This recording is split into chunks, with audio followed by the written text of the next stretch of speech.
Hello.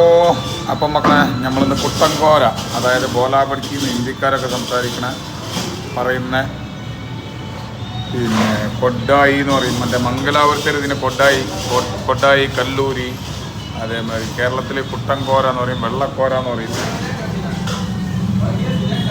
അപ്പോൾ ആ മീനാണ് നമ്മളിന്ന് ബോൺലെസ് ചെയ്യണത്.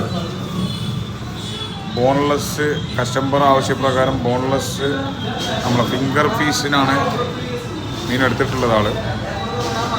സാധനം അടിപൊളിയാണ്, നല്ല ടേസ്റ്റുള്ള മീനാണ്, മുള്ള കുറവാണ്, അതുകൊണ്ട് ബോൺലെസ് ചെയ്യാനും എളുപ്പമാണ്. ബോൺലെസ് ചെയ്താൽ തന്നെ കുറേ വേസ്റ്റേജ് ഒന്നും പോകില്ല.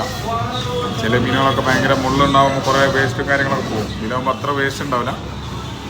നമ്മൾ നെയ്മീനും മോതയൊക്കെ മാതിരി തന്നെ ഇത് വേസ്റ്റ് കുറവുള്ള മീനാണ്, നല്ല ടേസ്റ്റുമാണ്. ബോൺലെസ് ചെയ്ത് കണ്ട് കുറച്ച് വേസ്റ്റ് പോയാലും 1 കിലോനൊക്കെ എടുത്ത് കഴിഞ്ഞാൽ ഏകദേശം 1/2 കിലോനെ കിട്ടുള്ളൂ.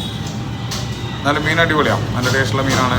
ഏകദേശം നമ്മളൊരു വിരലിൻ്റെ നീളത്തിനനുസരിച്ച് വെട്ടിക്കഴിഞ്ഞാൽ ഫിംഗർ പീസിന് അടിപൊളിയാണ്. ഫിംഗർ ഫിഷ് ഉണ്ടാക്കാൻ ഈ മീൻ, ഏട്ട, മോത, നെയ്മീൻ, അതേമാതിരി കാളാഞ്ചി, ഇതൊക്കെ നല്ല മീനാണ്. ഏതായാലും ഓക്കെ, ഇന്നത്തെ വീഡിയോ ഇത്രേ ഉള്ളൂ.